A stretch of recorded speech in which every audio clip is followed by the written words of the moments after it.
Salut à toi, moi c'est Simplice et aujourd'hui nous allons parler du caractère de la règle de 3. Alors, si tu es nouveau sur la chaîne, ici, il y a deux choses que je te demande de faire. La première, abonne-toi à la chaîne et la seconde, clique sur les cloches de notification pour ne manquer aucune de nos vidéos. Alors ici c'est le droit, un droit, la chaîne qui parle du droit. Ici, nous parlons de droit. Pourquoi? Parce que du droit, on apprend la loi. C'est la loi qui régit le comportement des individus en société.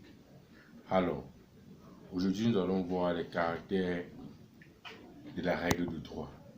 Nous avons vu les caractères de la règle de droit dans la vidéo précédente, qui était le caractère général.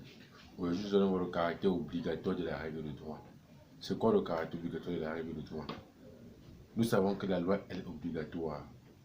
Lorsqu'on dit nul n'est censé, que tout fait quelconque, ces expressions sont anonymes.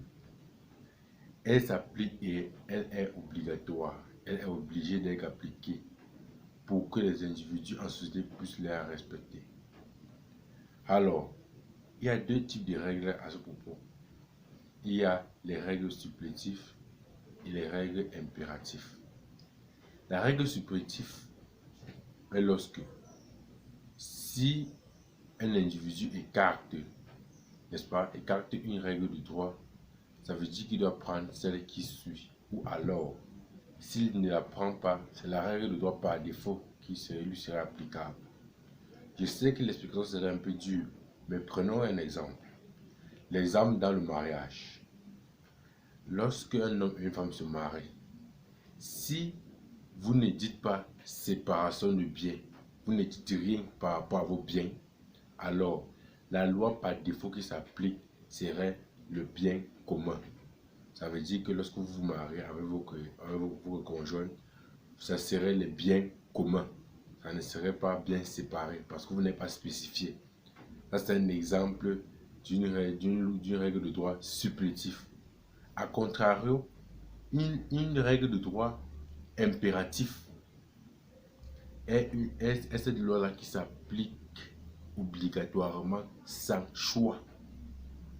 Prenons un exemple toujours dans le cadre du mariage. Le code pénal punit cela, même sur le code civil. Ça dit ceci. Dans le cas du mariage, prenons cet exemple. L'infidélité. Le code pénal punit l'infidélité, même le code civil. Elle réprimande l'infidélité. À ce niveau, c'est une loi qui n'a pas de choix. Ça veut dire quoi?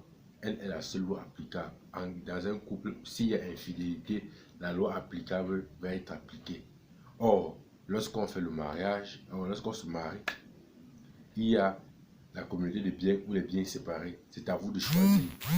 Vous voyez la différence qu'il y a entre une lettre supplétive et une règle de droit impératif. Alors, nous voici arrivés au thème de la vidéo qui expliquait le caractère de la règle de droit, le caractère obligatoire.